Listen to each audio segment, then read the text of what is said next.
Boa noite, nós estamos mais uma vez aqui e para fechar esse mês de setembro, nós temos essa live mais que especial com o nosso arcebispo, o nosso pastor, Dom João Justino, um homem profundamente sábio, um presente de Deus. Eu sempre gosto de ver o significado do nome.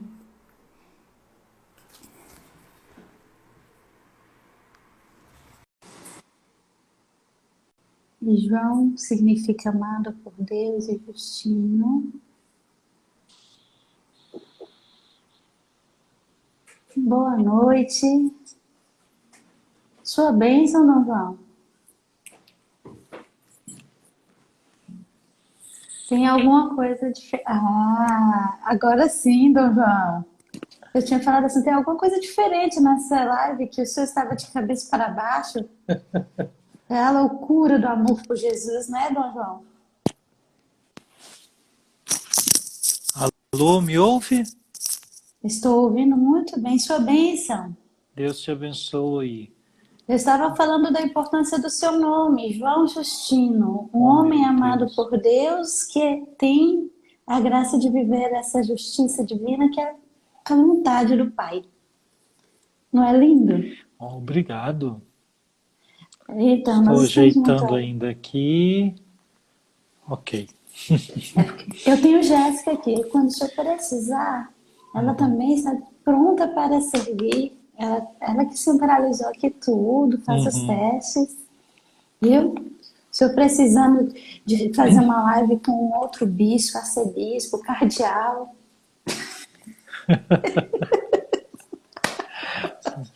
Eu Dom sou, João, sou peixe pequeno. onde? Desde quando o sucessor de Pedro é peixe pequeno? Se eu sou peixe É, pequeno, eu sou miniatura. tá certo. Dom João, então Sim. é uma grande alegria estar aqui com o senhor, fechando esse mês de setembro, Uhum. onde nós falamos sobre a importância da Sagrada Escritura. Nas sextas-feiras nós estivemos sempre meditando a palavra da vida, que é vida, e também refletindo sobre o aumento das taxas de autoextermínio, de suicídio, o aumento dos quadros de ansiedade e depressão. Então, a prevenção ao suicídio, que é o Setembro Amarelo. Então, nós Ok. unimos esses dois pontos e estamos fechando com essa grande graça que é o Senhor para nos dar essa palavra de esperança. Essa live, ela tem um cunho interessante, Dom, porque eu fiz com muitos profissionais e muitos ministros de música. Mas não é uma habilidade minha o canto, eu não sei se é do senhor. Também não. Qualquer coisa, no final da live, o senhor pode cantar para nós, caso seja. Mas eu vou começar com a Sagrada Escritura e depois vou ler um poema. Queria que o senhor comentasse para nós, Uhum. dentro dessa temática da vida, do sofrimento, da paciência e da esperança. A palavra que a gente vai refletir hoje está em Romanos, versículo 5, 2 ao 5. Por ele é que tivemos acesso a essa graça, na qual estamos firmes e nos gloriamos na esperança de possuir um dia a glória de Deus. Não só isso, mas nos gloriamos até das tribulações, pois sabemos que a tribulação produz a paciência. A paciência prova a fidelidade, e a fidelidade comprovada produz a esperança. E a esperança não engana, porque o amor de Deus foi derramado em nossos corações pelo Espírito Santo que nos foi dado. Agora eu vou fazer a leitura de uma música do Lenine, que foi lançada em 1999, Dom João, mas ela parece se encaixar muito neste momento, neste tempo em que nós estamos. Mesmo quando tudo pede um pouco de calma, e até quando o corpo pede um pouco mais de alma, a vida não para. Enquanto o tempo acelera e pede pressa, eu me recuso, faço hora, vou na valsa. A vida é tão rara. Enquanto todo mundo espera a cura do mal, e a loucura finge que isso tudo é normal. Eu finjo ter paciência.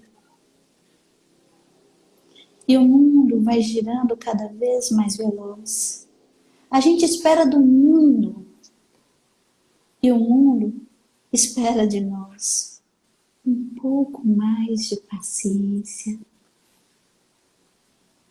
Será que é tempo que lhe falta para perceber?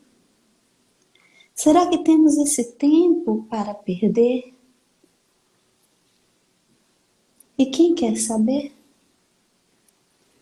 A vida é tão rara, mesmo quando tudo pede um pouco de calma. Até quando o corpo pede um pouco mais de alma. A vida não para. A vida é tão rara. Então, Dom, nós começamos aqui com essa leitura que eu achei muito própria. A música chama Paciência, do Lenine. E ela foi feita em 1999. Então, nós temos aqui a presença do fundador da Comunidade Verbo de Misericórdia, Luciano. Pedindo sua bênção, Dom. Deus abençoe, Luciano, e a todos os que estão nos ouvindo. Então, boa noite para todos. Boa noite, Érica. Obrigado pelo convite de estar com vocês. Trabalho bonito esse de criar um espaço, de conversar nesse mês da Bíblia, sobre a Palavra de Deus, mas também sobre a vida com todos os seus apelos, com todos os seus atropelos, né? E com toda a paciência que a gente precisa ter para viver. Você inicia com um texto tão bonito da carta de São Paulo aos Romanos. A sua tradução, qual foi a Bíblia? A sua tradução é Ave Maria? É Ave Maria. Ave Maria. Eu estou com a tradução da CNBB. Eu estou com a tradução da Ave Maria, Bíblia Católica do Jovem, porque eu sou super jovem, Dom. Ótimo. Então, é interessante, daqui vem, na minha tradução vem: nos gloriamos também de nossas tribulações, sabendo que a tribulação gera a perseverança. A perseverança leva a uma virtude comprovada, e a virtude comprovada desabrocha em esperança. Seu texto fala de paciência ao invés de perseverança, não é isso? Se eu escutei bem. Tá? É interessante porque há uma... não são a mesmíssima coisa, mas são muito próximas, né? A perseverança é um exercício da paciência diante de um desafio. E talvez aqui a gente poderia, dentro do tema da nossa conversa, dizer que a vida é desafio. A vida não é algo para quem não quer ser desafiado, né? Então, ela começa assim. A gente ganha a vida num ambiente tão aconchegante, que é o útero materno, mas depois a gente é tirado ou expulso de lá, né? Você que é mãe, sabe bem o que é isso, nessa experiência de, inclusive, concordar que é assim, não tem outro caminho. Não tirar a vida naquele momento significaria perder a vida. Né? E é para viver que a gente tem que sair desse ambiente tão agradável, em que estamos ali muito cuidados. E depois que a gente nasce, os desafios vão até, eu acredito que o último suspiro. Sempre haverá desafios. A vida é marcada por desafios. Aqui não podemos, certamente, compreender desafio no horizonte negativo dessa expressão, ou de dar uma conotação muito pesada, como se fosse viver fosse só peso, né? Mas é que o crescimento vai exigir de cada um de nós esse tempo, todo esse movimento de sair da gente mesmo. A palavra existir significa isso, né? Vem do existere, que significa sair para fora, seria literalmente. Sair para fora. E, portanto, os desafios é que nos atraem, que nos chamam, vem. É tão bonita a expressão de Jesus na ressurreição de Lázaro.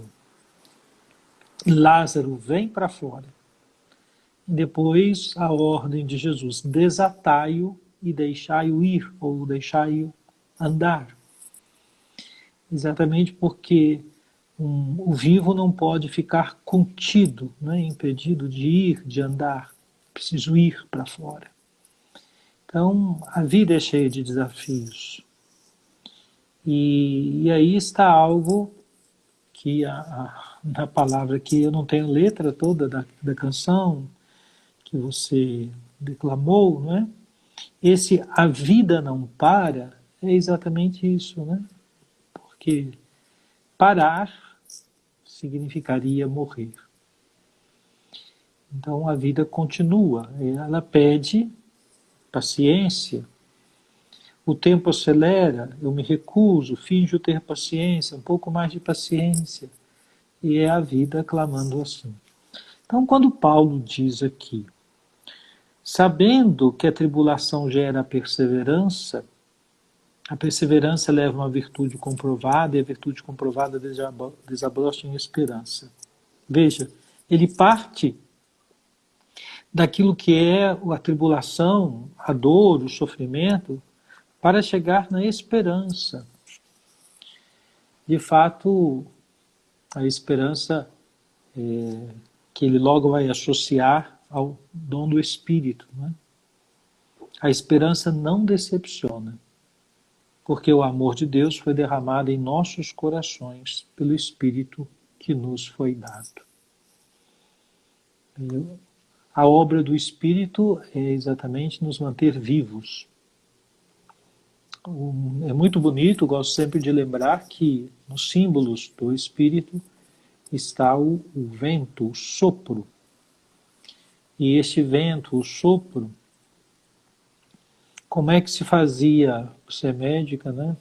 Como é que se fazia para dar o atestado de que a pessoa estava de fato morta? Na antiguidade se colocava, né, um espelho, não é isso? Junto das narinas. Se não houvesse nenhum sinal no espelho, havia ali um sinal de que não estava tendo sopro, não estava tendo ar, entrando e saindo, sobretudo. Então, a morte. E o viver vem exatamente desse insuflou o espírito, né? Um sopro de vida nas narinas. Então, o espírito em nós é vida, o espírito nos faz viver, e para viver é preciso ter esperança, apostar. Eu tive a oportunidade, né, vocês sabem, de viver um tempo na Itália, onde estava em estudos, e vi muitos casais, até nas paróquias, que não querem ter filhos, por diversas razões. E eu tive a oportunidade de alguns diálogos, algumas conversas, talvez até mais teológicas do que pastorais. Eu dizia assim: a teologia da esperança aqui está se enfraquecendo, né? Falta a virtude da esperança. Por que eu dizia isso? Porque quem se casa e se abre para a maternidade, para a paternidade, faz isso por esperança. Faz por amor, a outra virtude teologal, faz por fé, mas faz por esperança. Porque não existe garantias, não é? Existe uma abertura à vida e um acolhimento à vida que chegará. Então, o espírito da vida, o espírito que nos faz viver, é o mesmo espírito que nos enche de esperança. E ficar sem as esperanças, não é exatamente se aproximar do desânimo, que não é a perseverança, que não é a paciência. Desanimar é querer parar, não encontrar o ânimo. Desanimar, né, é abandonar o ânimo, a alma das coisas.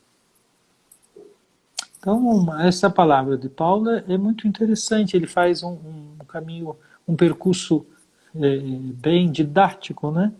Dizendo: nós nos gloriamos também de nossas tribulações, sabendo que a tribulação gera perseverança.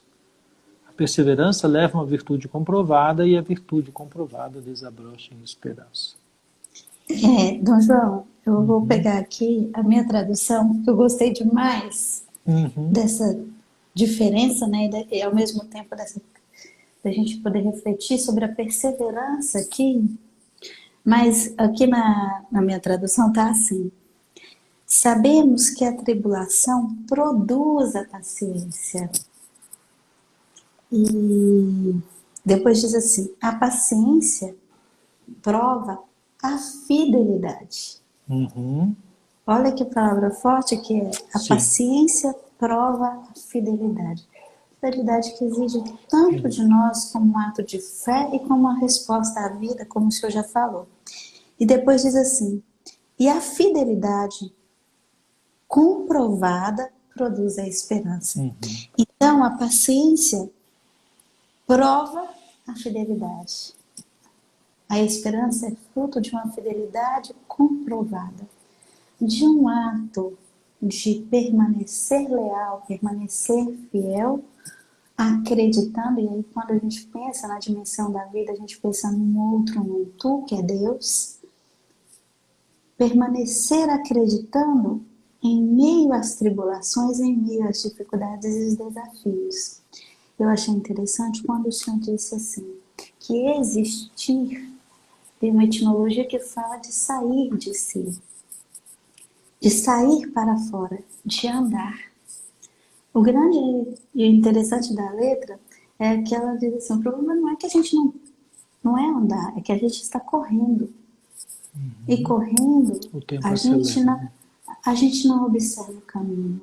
A gente não experimenta essas convocações que são próprias da vida. Quando o senhor fala assim, tem desafios são convocações e provocações da vida, para que nós respondamos, seja de uma forma acolhedora, recebendo uma tribulação, uma dificuldade que nós não esperávamos, seja saindo de nós mesmos para amar um outro que necessita. E nesse Setembro Amarelo, eu vi assim, com essa frase: até quando o corpo pede um pouco mais de alma? Quantos pacientes eu atendo no consultório que é dor de cabeça, é vômito, é que está sentindo dor no corpo, é que não está dormindo. O corpo está pedindo um pouco mais de alma até consigo mesmo. O corpo fala, né? Um cuidado consigo mesmo.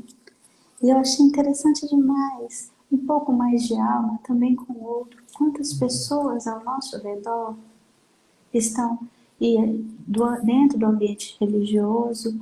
O Padre William está aqui conosco. Ele tem feito um trabalho interessante nas redes sociais nesse mês de setembro, falando dos desafios de ser padre, das dificuldades.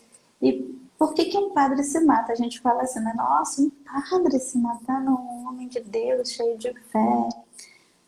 Mas hoje há uma cultura contrária à vida. Porque entende que vida é uma vida ausente de tribulação. Uhum. É como se eu dissesse assim, para estar vivo, o que no Instagram aparece é uma vida onde você tem um sucesso financeiro, onde você tem um sucesso no seu relacionamento afetivo, onde você tem um sucesso nas suas amizades, onde você tem uma realização profissional. Não aparece os desafios, os incômodos e as pequenas coisas, porque não precisam ser só grandes tribulações. O mundo parou com a pandemia. E aqui foi interessante, porque foi realmente parado. E parece que a gente passou a andar um pouco mais lento. Mas a gente tem uma memória muito fraca e começa a voltar a andar rápido, muito depressa, né? A gente já parece que não está mais vivendo, ter vivido 2 anos num processo em que a gente precisou parar tudo, precisou esquecer de tantas realidades. Mas e esse outro que está ao meu lado? E esse corpo que está pedindo um pouco mais de alma, da minha escuta? Eu acho que achei muito interessante porque muito antes de todos esses eventos acontecerem, o senhor iniciou o projeto da Pastoral da Escuta, e o quanto que para aqueles que estão em intenso sofrimento, que pensam em tirar a própria vida, ou que estão em um sofrimento que eles não veem saída, como é importante ter alguém para falar, para conversar, mas mais que tudo para ouvi-los. Exato, eu ia dizer isso, né? Mais ainda para escutar. Que aí Mas está. Esse tempo acelerado é o tempo da pouca escuta, e é o tempo da muita falação. Isto é, todos nós gostamos de falar, falar, falar. Sabemos que, na verdade, nós somos mesmo buscadores de ouvidos, né? De atenção, de quem nos escuta. E nós somos chamados a fazer o exercício de escutar os outros, que é um exercício difícil, delicado, muito fino, porque não dá para escutar os outros se a gente não faz silêncio, não é? Para deixar o outro falar. E às vezes a gente não exercitou o calar-se diante do outro. E isso só é possível quando a gente consegue ter feito também a experiência de dizer e, ao dizer a outro, escutar a si mesmo, né? Porque talvez mais cura a pessoa não é o que o outro vai escutar, mas é que diante do outro escutando, ela se escute, né? E perceba que ela ali tem uma convocação, né? Tem um chamado, tem um apelo e tem algo de si também a oferecer. Então, esse é um desafio para um tempo muito acelerado como o nosso. E você disse uma coisa que talvez tenha um impacto muito forte, a gente até fala, mas não consegue se libertar, que é uma sociedade centrada na visão do sucesso, não é? Então, o fracasso, a frustração, as pessoas hoje sabem lidar menos com ela. Não é que as gerações antigas, porque eram frustradas, inclusive, com vamos dizer assim, fisicamente, frustradas, não é? Apanhavam, mas no sentido de perceberem-se não exitosas o tempo todo em tudo, né? Por isso os jogos são muito importantes, os jogos em equipe, não os games, né?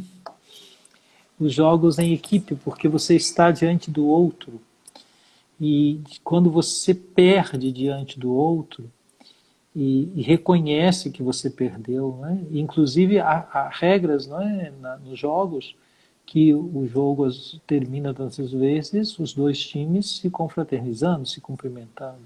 Quer dizer, não é para você terminar, perdeu, e vira o rosto e vai embora porque não suporta a frustração, porque é um jogo. Agora, a vida é assim, aquilo ali é uma... O jogo é também uma encenação da vida. A gente perde e tem que cumprimentar a vida, porque virá outra partida, virão outros momentos para a gente saber colocar o nosso time em campo, o nosso esforço. Então, há nesse momento uma sociedade do sucesso, da beleza, tudo tem que ficar maravilhoso, tudo tem que dar certo, né? E às vezes isso está associado um pouco à educação doméstica, vou chamar assim, né? Em casa. Quando pais adultos, eles precisam saber lidar com os seus próprios fracassos, devem lidar bem com os seus próprios fracassos, para saber suportar o sofrimento do filho, que será um sofrimento proporcional à idade, de ter uma perda, né? Uma perda de um jogo, de não ter o brinquedo que queria, ou porque o brinquedo quebrou, ou porque não pode assistir o programa tal. Então essas pequenas frustrações, elas são para nos deixar mais fortes, para lidar com as frustrações maiores. Mas há também uma tendência de a gente eliminar as frustrações, de não deixar que elas apareçam. E com isso, algumas não terá jeito, elas vão aparecer. E você lida com essa situação, sabe, por exemplo, que às vezes a frustração do encerramento de um relacionamento, às vezes até inicial, de namoro, já é um motivador para um desespero, né, para a falta de provar a fidelidade para chegar na esperança, né, da paciência.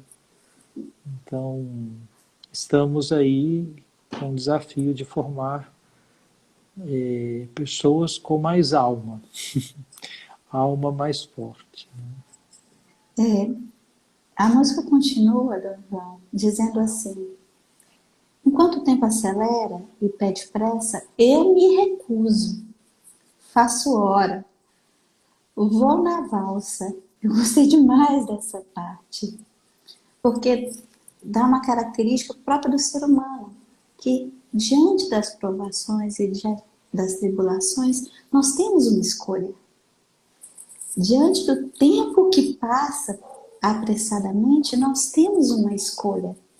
Eu posso escolher ouvir, e eu voltando no que o senhor disse, ouvir exige muito, porque silenciar exige de mim que eu me esvazie.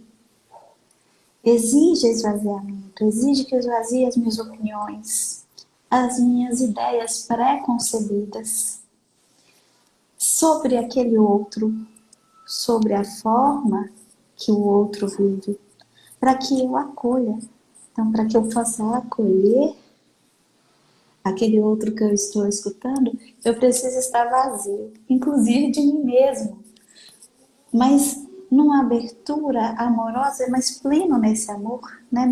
Pleno no amor que me torna, pleno na alma, aqui diz assim, né? Um corpo pede um pouco mais de alma, plenos de alma. Na Sagrada Escritura vai dizer que para se entregar a Deus, Ele exige de nós uma generosidade de alma. O mundo precisa dessa generosidade de alma também hoje para ouvir. Mas é uma escolha.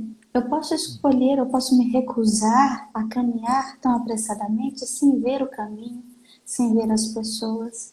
Eu posso me recusar a essa ditadura que diz que tudo tem que dar certo, tudo tem que ser belo.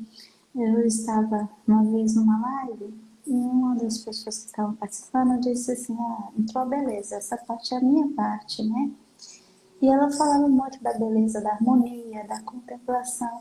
Aí eu falei assim, olha, eu só queria complementar algo que eu acho que é extremamente importante para o mundo que nós estamos vivendo hoje, que é a beleza da cruz. É a beleza do Calvário. É que a Sagrada Escritura vai falar que é nesse momento que Cristo atrairá todos a Ele. É quando Ele está desfigurado. É uma imagem horrenda, doída, mas nesse momento ele atrai a todos, nos seduz. Então, se compreendemos isso quanto escolha, né? Eu entendo que é uma escolha, eu posso abraçar esse momento, essa vivência, que eu não compreendo, que é difícil, ninguém está dizendo que não é. Eu lido com realidades de desafios muito grandes, Dom João. Pacientes que foram abusados na infância, com 3, 4 anos, o que uma criança que viveu uma vida de abuso consegue entender e experimentar da vida, do amor, se a experiência maior foi do negativo, foi do abandono, da rejeição, da solidão, do ser usado. Mas aí é que está a beleza de que nós podemos construir isso à medida que vamos escutando. Nós não podemos voltar atrás e apagar aquilo ali, mas podemos ajudá-lo a fazer uma nova experiência. E aí, quando aqui diz assim, eu faço hora, eu vou na valsa, eu ando com passos calmos, lentos. De repente, o outro que eu falo, o outro que está ao meu lado, a pessoa que está caminhando comigo, precisa que eu ande na valsa. Espere um tempo. E o senhor diz assim, mas a gente não sabe que estamos mais frustrados nos relacionamentos. Porque também não jogamos mais atividade física, não só sozinho, mas sobretudo em equipe, os jogos. Deveríamos estimular a esse ensino. Que eu também devo viver um momento do meu fracasso comum. O que eu posso aprender disso? O que eu posso aprender deste jogo? Esta jogada não foi uma jogada boa. Onde é que eu errei? Estamos todos aprendendo. O que posso aprender com o outro que venceu? E eu acho interessante, uma vez eu vi algum sacerdote, não me lembro quem foi, que falava assim, não é quem sofre é quando o sofrimento mostra quando eu estou sofrendo que mostra meus verdadeiros amigos. Não. É que quando eu estou feliz é que vai revelar meus grandes amigos, porque a gente tem dificuldade de ver a felicidade do outro. E eu fiquei refletindo isso, né? Pensando assim, nossa, mas será que é verdade mesmo isso? Será que quando o meu amigo está feliz, se sente realizado, eu não consigo compartilhar isso que é dele, que é próprio? E às vezes dentro de um relacionamento de matrimônio, como isso acontece, né? A vitória do outro não é compartilhada. Mas eu acredito firmemente, Dom João, que, voltando lá no início que o senhor falou, desse sopro, dessa alma, desse ânimo, que todos nós precisamos de constantemente de respirar profundo para que a alma entre de novo, para que a vida entre. Se para, respira profundo, e aí então eu sou capaz de também compartilhar, de me alegrar sim com o sucesso do outro, com a vitória do outro, e de ser fiel na dor, porque é difícil ser fiel na dor, sobretudo na dor da humilhação. As pessoas pensam muito na tribulação como os problemas físicos, mas o fracasso, a humilhação, ninguém gosta nem de compartilhar. Quando a gente vê muito hoje o aumento de autoextermínio, principalmente por causa das redes sociais, quando os jovens são expostos, e há um grande medo da exposição, embora se acredite que a vida precisa ser toda exposta, cada instante que se vive tem que ser exposto, porque senão não está sendo vivido, o que não é verdade, porque o tempo inteiro em que eu estou à exposição, a única coisa que eu não consigo fazer bem é viver. Viver esse momento. Hoje chegaram para mim, minha Maria Tereza estava contando historinha, e ela conta as historinhas assim de forma muito elaborada, engraçadinha, e aí falaram assim, Érica, por que você não filma isso, né? Não coloca na internet e tal? Porque ela está fazendo isso dentro do processo dela, E eu espero que ela entenda que ela não precisa fazer isso para nenhum outro.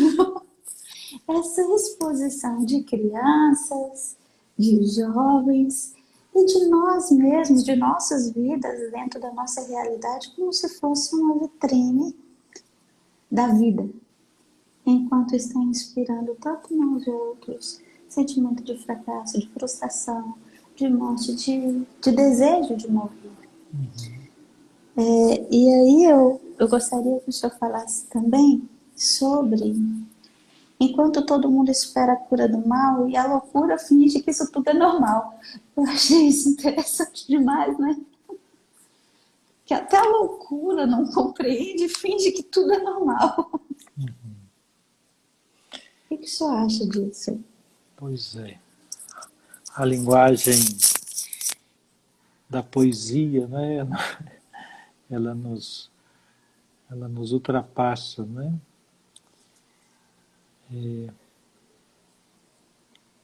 Veja que interessante, você traz esse aspecto da, da dor, você falou, né? Da dor e de como lidar com a dor. Que existe na tradição cristã a beleza da cruz. E o que nós vemos, não é? É uma dificuldade enorme de lidar com a cruz, que é a frustração.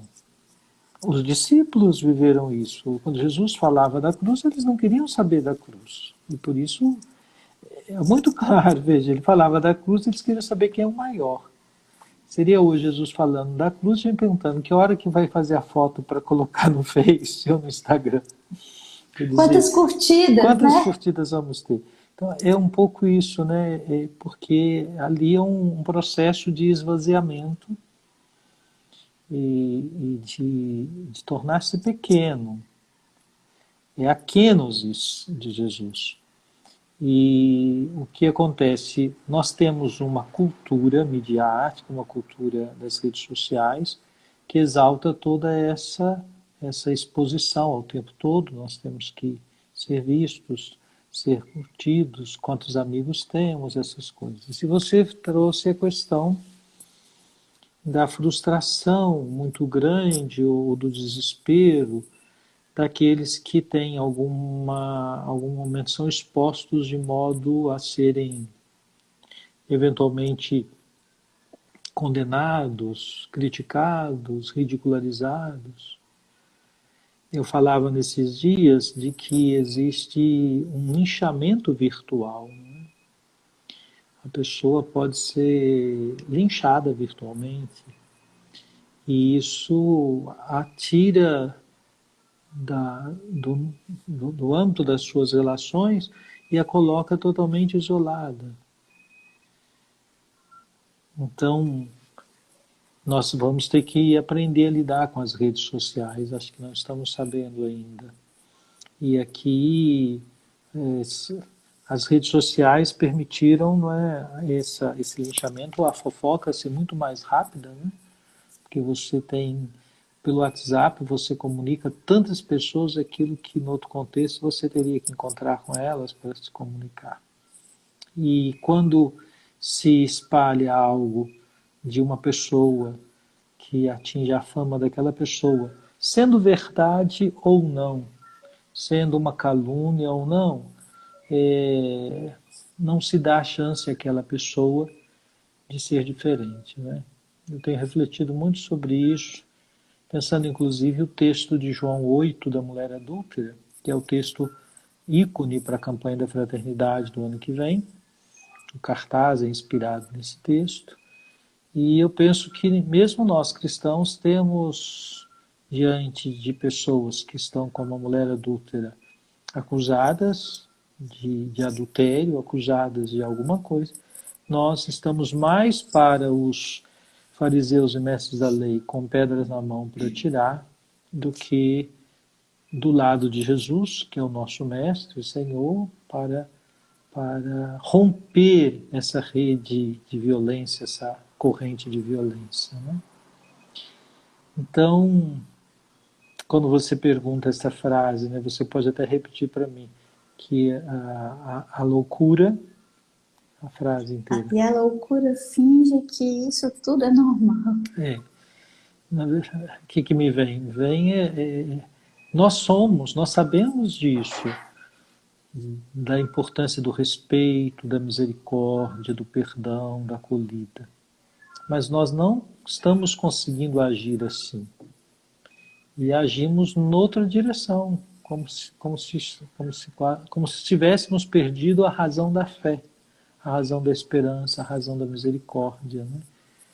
Então, parece ser normal a gente tirar do outro a chance de ele se recuperar, de ele ver outros horizontes na vida. É certo que há sempre a parte da pessoa, né? Como é que ela se coloca diante do vivido, diante da própria vergonha, que é algo inclusive positivo. Né? A falta de vergonha é muito triste, porque nos faz não mudar. Né? A falta de vergonha faz achar que é normal e não voltarmos atrás, né? Não termos a coragem de rever. Então João, temos, sim, fizeram aqui uma pergunta que eu gostaria de responder, que perguntaram assim, qual o objetivo da live? Cheguei aleatório. A live, meu irmão, é para dar uma palavra de esperança. Neste tempo do mês de setembro, onde nós meditamos como cristãos católicos a Sagrada Escritura, com a centralidade da palavra da vida, nós também refletimos, somos convidados a refletir sobre a saúde mental e como uma prevenção ao suicídio. E estamos falando sobre as diversas formas de acolher o sofrimento, a tribulação e quais os melhores caminhos para que a gente experimente isso vivendo, não ausentes da vida, neste presente que é o agora. Eu queria falar, Dom João, que é interessante demais quando suscita a questão da palavra, desse linchamento virtual, porque Jesus escolhe calar-se. Quando perguntado o que é a verdade, quando difamado, acusado de forma enganosa, ele se cala. E ainda que fosse possível, fosse uma escolha dos seus discípulos lutarem por ele ou falarem por ele, há também um silêncio. Mas esse calar-se de Jesus, ele nos chama, nos convoca a uma resposta diante do mal, diante desses enganos. Mas ele se cala. Eu acho que todos nós precisamos aprender isso. Até quando nos sentimos injustiçados, perseguidos, caluniados, nos calarmos. E o Senhor disse algo que me tocou profundamente com relação à mulher adúltera, do posicionamento que nós estamos tendo diante de tantas realidades, em relação a tudo, porque hoje todos têm direito a ter opinião e se sentirem sabedores de tudo. E será que nós não seremos aqueles que estaremos atirando as pedras? É que Jesus, ele não só desloca o movimento, mas ele não faz o que talvez se exigiria, um mestre exigiria, é que ela no chão ela se levantasse. Até porque, humilhada como estava, constrangida, com vergonha, o Senhor falou, é importante, né, ter vergonha. O fato de ela ter caído não quer dizer que ela não tenha sentimento ou consciência da responsabilidade do ato. Mas Jesus faz algo muito interessante. Ele se coloca na mesma altura para olhar. Ele não olha de cima. Ele começa a escrever no chão. Muitas vezes dizendo que ele escrevia sobre os pecados de cada um que estava lá. Mas eu acho que o mais interessante, quando ele coloca o dedo na terra, lembrando que todos somos de um mesmo material. Todos somos pó. Eu gosto muito para essa forma de pensar e olhando para ela como alguém que está se tratando um do outro, se fazendo pequeno com ela, se colocando naquele mesmo nível para escutar. Eu acho que não tem como a gente se relacionar com o outro tão fora do lugar, tão acima, tão distante, seja com pedras ou sem pedras, mas tão prontos e tão cientes a falar sobre tudo. Ele diz assim: quem não tiver pecado, atire a primeira pedra. Ninguém atira, porque a consciência, e é interessante porque todos nós, como seres viventes, temos consciência. A consciência, o chama. Não estamos dizendo só a dimensão religiosa e nem a dimensão espiritual. Estamos dizendo a consciência do ser vivente. E aí, essa consciência que o chama os impede de talvez fazer aquele ato tão desumano, tão cruel, que não impedirá depois de ser feito com o próprio Cristo quando assume o nosso lugar. Mas é interessante quando nós pensamos o quanto que nós estamos às vezes dispostos ou predispostos a não estar ou no lugar da mulher adulta ou no lugar de Jesus. E como as redes sociais nos colocam assim, sempre nos dão uma coisa aleatória, uma frase aleatória, totalmente fora do contexto, e lança ali, e todo mundo vai opinando o que é ser seguidor de Jesus, o que é ser católico, o que é ser pai e mãe. Hoje é interessante demais, Dom João, o quanto eu atendo no consultório as frustrações de uma maternidade que às vezes não é possível para todas as mães. E se antes existia, era vergonhoso ser do lar, ser alguém do lar, hoje existe o movimento inverso que é, nossa, você é uma mãe que não é mãe, porque você está trabalhando fora, a sua família não está sendo família porque existe o materno ali que precisaria estar dando atenção para o esposo, para os filhos. O quanto que agora nós estamos lançados nesse movimento. Por isso que eu acho interessante essa frase. E a loucura finge que isso tudo é normal. Então vamos estar por dentro, vamos mergulhar nisso aí, vai indo, porque é normal ficar usando máscara, é normal a gente não conseguir saber a expressão do outro e tentar fazer a leitura do olhar quando a gente não sabe se o que está sendo falado está acompanhando os olhos. É interessante quanto às vezes parece. Eu cheguei a um momento quando eu vi que nas festas de casamento estavam se fazendo vestidos e fazendo máscaras conforme o vestido. Eu falei, meu Deus, a que ponto chegamos? Porque agora virou um item de luxo até, essencial, uma coisa que precisaria nos levar sempre à reflexão da temporariedade, né? Que nós estamos neste tempo, nesta vida e neste agora, não sabemos o que virá amanhã ou no próximo segundo. Algo que nos fez desinstalar e ver a importância da vida da família, da vida do outro. Eu tive a perda de pessoas que eram referenciais para mim, quanto vida, né? Eu sou conhecida do Pedro Zilli, gosto muito de falar assim. Dom Pedro Zilli me evocava muitos anseios que eu tenho, desejo profundo de ser, de realizar. Um homem do diálogo, um homem da missão, um evangelho.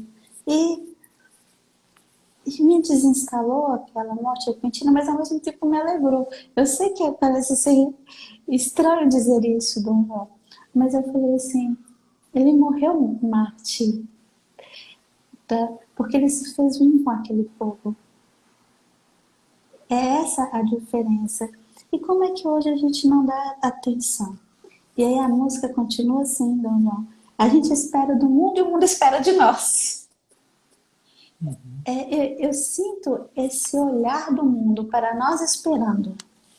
E nós esperando do mundo um pouco mais de paciência. Eu espero que o mundo tenha paciência e o mundo espera de mim algo. Talvez a paciência talvez mais amor, talvez mais alma, talvez mais configuração a Cristo. Mas essa passagem da mulher adúltera me mostra assim, o quanto nós estamos longe ainda de entender a profundidade e a verdade do Evangelho que nós escolhemos. Diferente deste sopro de vida que nos une a todos, a vida cristã é uma escolha. Essa frase final, a gente espera do mundo e o mundo espera de nós. Se o mundo espera de nós, nós temos que fazer algo, né? Se a gente espera do mundo, a gente tem que estar atento àquilo que outros estão fazendo. E também aí tem a ordem do gratuito, daquilo que acontece, né? Que chega. Enfim, tema dessa live, esse tema da esperança, de viver com esperança, traz para nós, eu acredito que um belo testemunho que temos que dar. Então, voltando ao texto da mulher adúltera, o símbolo do apedrejamento é o símbolo explícito da morte. E Jesus é aquele que dá novamente à mulher a chance de viver. Inclusive a pergunta: onde estão eles? Ninguém te apedrejou? Não, Senhor, ninguém. Jesus responde: nem eu te condeno. Então, acredito que nós, cristãos, seguidores de Jesus, devemos ser portadores dessa palavra de Jesus, né? Eu não te condeno. Vai, não peques mais. Isto é, Jesus não concorda com o pecado dela, mas nada faz que pudesse significar uma humilhação dela. Pelo contrário, né? Ele resgata o valor daquela pessoa. Estamos aí diante de uma espiritualidade, não é uma estratégia, é a verdadeira espiritualidade cristã. Os discípulos de Jesus são chamados a repetir os seus gestos, né? A se inspirar nele.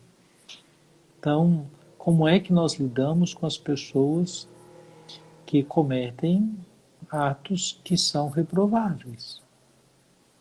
O pecado, o crime, né? Como é que nós lidamos com essas pessoas?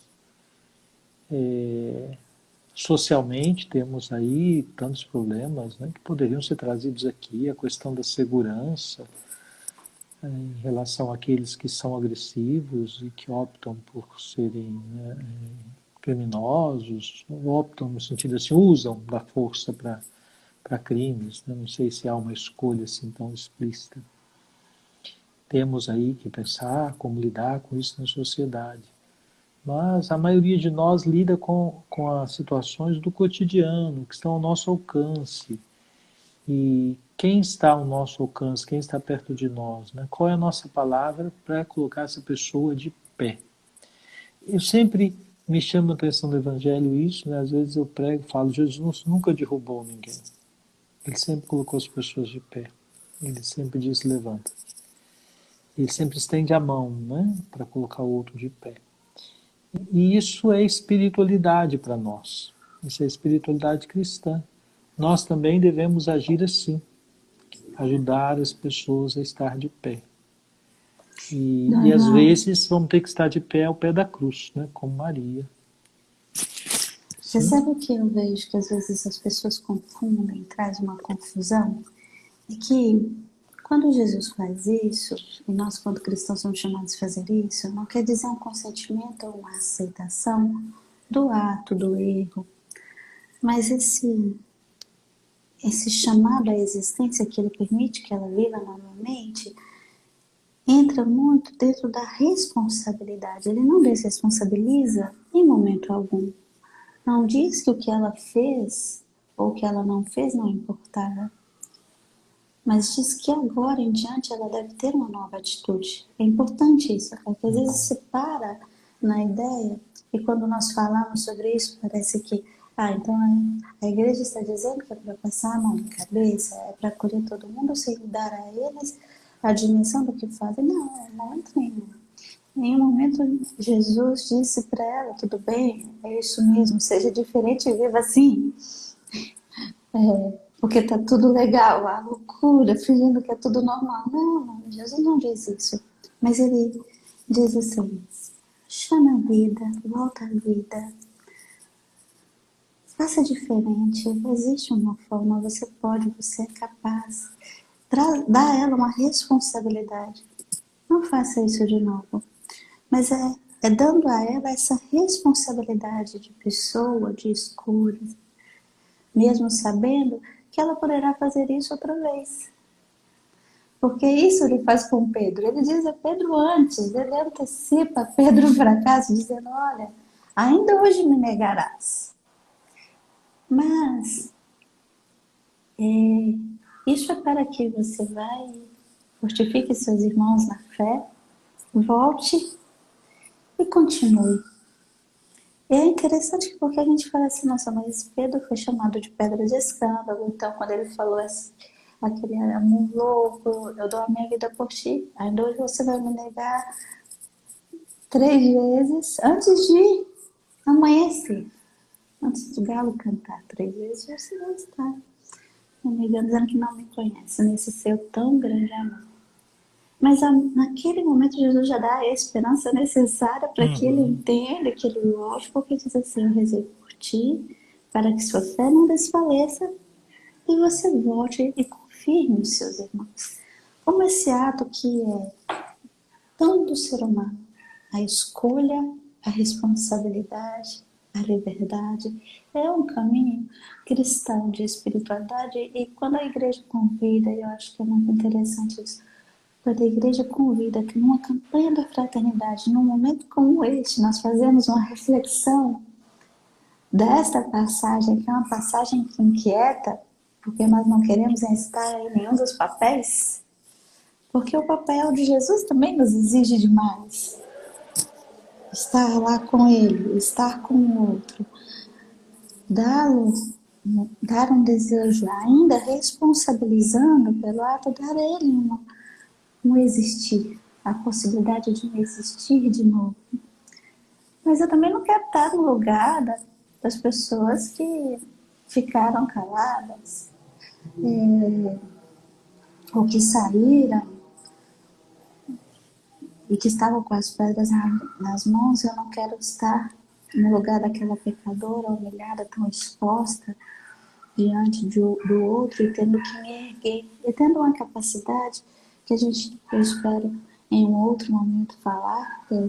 Quando eu estou com o Senhor, eu vou querendo que vá o tempo pare um pouquinho, mas a vida não para, a moça acabou de falar, que passe mais lentamente, para falar da resiliência, porque como essa mulher adulta, ela foi resiliente, porque diante daquilo que ela viveu, ela poderia ficar pro resto da vida. Dom João dizendo: eu fui humilhada, eu fui exposta, eu fiz isso, sou culpada, eu me sinto culpada. Também minha família, as pessoas me acusaram. Mas ela também não se coloca nesse lugar. Ela faz uma escolha diferente de uma vida diferente. Essa capacidade de se adaptar às mudanças, de se transformar, de superar obstáculos, de resistir à pressão. Então, em um outro momento, eu gostaria... Hoje nós falamos muito da paciência que gera esperança, mas eu gostaria muito de nós falarmos também dessa virtude que é a resiliência. Um cristão, por natureza, deveria estar abraçando a cruz. Então, a resiliência deve ser uma reflexão bem profunda para nós. A vida nos convoca, a vida espera de nós uma resposta de perseverança, de paciência, uma palavra que é o Cristo, que é a palavra de esperança. Não é isso, Dom? Sim. Para nós, essa esperança em Cristo é fundamental, né? Quando nós nos deixamos tocar pelo amor de Deus, né? Compreendendo na fé que a sua vida foi doada, foi uma vida derramada em nosso favor, E que a gente é chamado também a acolher este dom, mas também a transformar a nossa vida em dom para os outros. E cada um de nós tem coisas maravilhosas dentro de si para poder oferecer ao outro. À medida que a gente vai se depurando, né? Como a pedra preciosa é lapidada, a gente vai deixando-se lapidar pela palavra de Deus, pelo Espírito de Deus, quando a gente se deixa lapidar pela própria história, né? Diante dos fracassos, confiando na misericórdia de Deus, levantando-se. Aliás, nem é levantando-se, né? É sendo levantado por Ele, pela misericórdia dele. Nós vamos nos tornando ainda mais preciosos aos olhos dele. E assim a gente é chamado a olhar também o outro cada vez mais precioso diante de Deus e diante de nós.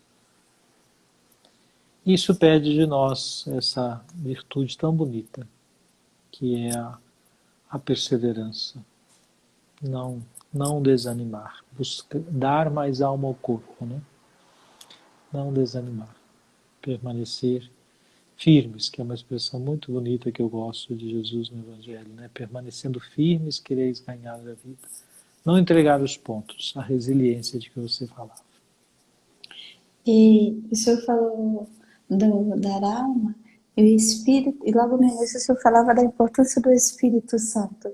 E o Espírito é a alma da igreja, o Espírito Santo é a alma da igreja. Então, como nós, como membros dessa igreja viva, precisamos viver do Espírito, no Espírito e em Espírito, podemos estar adorando e louvando o Senhor. Eu gostaria muito de agradecer, Dona, esse momento, né? Eu até queria ver se Maria Teresa está acordada, porque ela sempre participa da live. No finalzinho da música fala assim: será que é tempo que lhe falta para perceber? Será que nós temos esse tempo para perder? Será que a gente é tempo que está nos faltando para nós percebermos tudo o que está acontecendo ao nosso redor? E será que nós temos tempo para não perceber isso? Não perceber esse outro? Porque esse outro pode não estar aqui daqui a um tempo. Daqui a pouco tempo, por infinitas razões. Eu quero muito, né? Já faço um pedido para uma nova live futuramente. Eu sei que o senhor tem muitos compromissos, mas entendo que para a sociedade hoje esse momento é um tempo de reflexão tão verdadeira. E as pessoas têm necessidade dessa palavra de esperança, desse evangelho. Estou perguntando para mim se tem problema dela estar de pijama, não, João. Mas o pijama é tão lindo que parece uma roupinha de sair. Olha, Dom João, amor. Deixa eu te colocar aqui para você ouvir ele e falar assim: pensa, Dom João. Deus te abençoe, Maria Teresa. Você estava brincando ou já dormindo? Eu estava dormindo. Quando eu pensei, não. E o Dedé Miguel. Você estava dormindo? Você estava brincando com o Dedé Miguel, né? Dormindo? Ela deitou? Então tá bom. Manda um beijo, fala que você tá com saudade. Eu tô com saudade. Deus te abençoe. Um beijo para você. Tá. Não é para... Dá um beijo para seu amigo. Obrigado.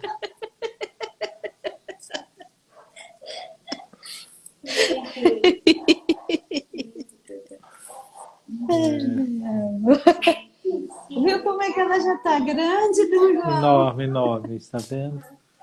A pandemia não está deixando a gente ver as crianças crescerem. Sim, mas ela sempre te cumprimenta lá no quadro da comunidade. Pede bênção. Por isso que para ela foi tão normal assim, ver o senhor e ela ficou, acho que ela queria que falasse, deixa eu dar um abraço na sua família. Ela falou assim, sabe, dá um abraço no seu amigo. É porque eu sou um amigo de Deus, né? Isso. Aí, Pois é. então, é isso. Tá, agradeço a oportunidade dessa conversa, né? Tão agradável, tão boa.